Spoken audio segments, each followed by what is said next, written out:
Hey everyone, Merry Christmas and welcome. This is Good to Know. I'm your host, Lindsay Boach, and we have a very special episode today. We are in the holiday spirit. It's not just about the decorations and the music, though. We're catching up with old friends and family just like you, even if they are clear across the country. And today, we're spending time with one of our favorite storytellers, Greg McQuade. Great tree. I'll tell you, Lindsay, that's a beautiful tree you got over there, girl. He's got some great stories, and we think he's definitely good to know.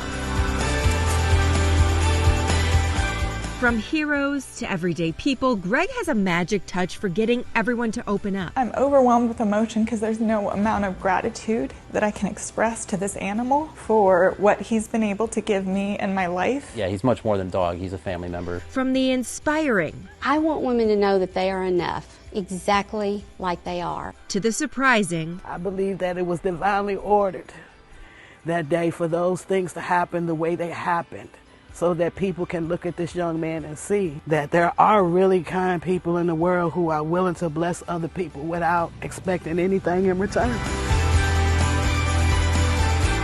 Greg's stories focus on the good.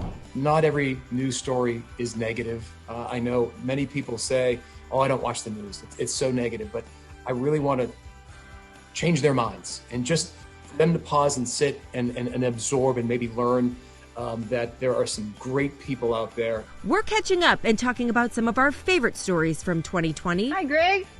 Lindsay, how are you? I'm great. How are you? Happy holidays. Merry Christmas and happy holidays to you. How are you? And one of our favorite stories actually started with a call to 911. Mrs. Thomas needed help. She was having a medical emergency, and boy, did a hero show up. You sure to look handsome in that uniform, boy. And Greg was there for the reunion. God bless you, baby. The firefighter who went back after saving this woman and mows her lawn. How did you hear about this story? How did you tell me a little bit about that? Lindsay, one of my favorite stories of 2020 for sure. She reached out to me and said, I need to find out who this man is. I need to find out, can you help me? He's my hero among us. So we went to the firehouse, interviewed him, then we hightailed it over to her house. I said, Bones, hang tight here. Give me about an hour. So we talked to her, and boy, the anticipation, it was like Christmas Eve for Miss Thomas. And we waited for him to come around the corner, and we had her mic'd up, and we had him mic'd up, and it was magic. Lord, I thank you. LaTonya Thomas. Give me the right words to say to bless this young man, God. Is waiting for her knight in shining blue. Okay, I see a truck coming. This story begins 4 days prior. And I mowed the front grass, and I was breathing a little different, but I was okay. Mrs. Thomas was tackling some yard work at her Decatur Street home. When I got to the last section back here, that's when the craziness starts. Temperatures were hovering near 90 degrees. My left arm went numb. I felt nauseous and I couldn't get my breathing to slow down. The heat and humidity take their toll.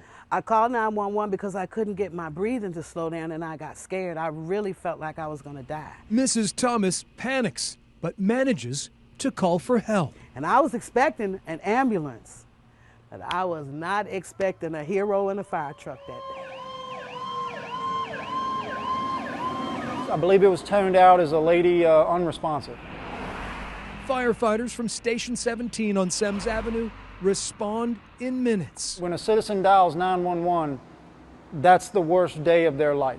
Bones Logan was part of the crew. This time of year, it could be a heat-related emergency. The first responder with 19 years in the fire service says heat exhaustion can be fatal. Yeah. Paramedics help a grateful Mrs. Thomas stabilize and recover. But it's what the 46-year-old firefighter does beyond his job description that touches her heart. And so one of the paramedics said, well, if you're worried about your yard, that's the last thing you need to worry about because one of our firemen is outside in the backyard cutting your yard. The educator at Armstrong High School says firefighter Logan could teach a class in caring. The big kindness in his heart that made him do that for a total stranger really speaks to his character. Mrs. Thomas needed to thank her landscaper lifesaver in person. So I don't know if it'll be okay to hug because of Rona, but I just want to give him the biggest hug. Which brings us to this moment. And he got his uniform on. You sure to look handsome in that uniform, boy. Meeting patients after an emergency is rare.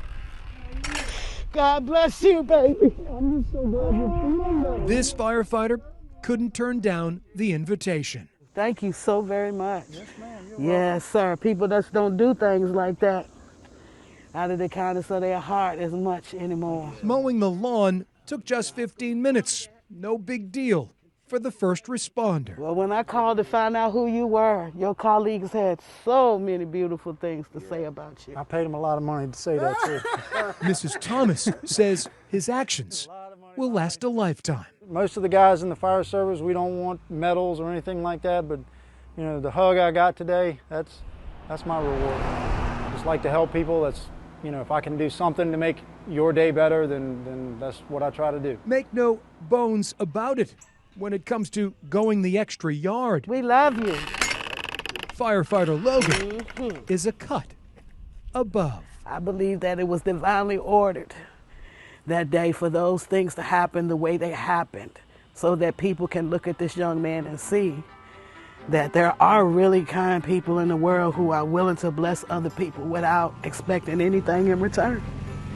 And he's the example.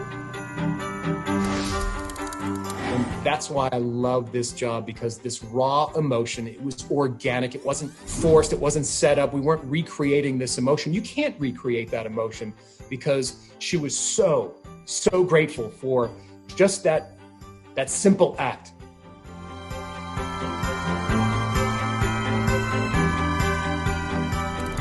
There's so much more that's good to know with more inspiring behind-the-scenes stories. Representing Frederick County, I am Teresa Jackson. For Teresa, this was an opportunity to share her message of Parkinson's awareness and overcoming obstacles. I want women to know that they are enough, exactly like they are. She's not backing down whatsoever. And she says being in the pageant is more than just the sash and the tiara. Positive, inspiring. I'm just blessed to be able to tell these stories. It's good to know.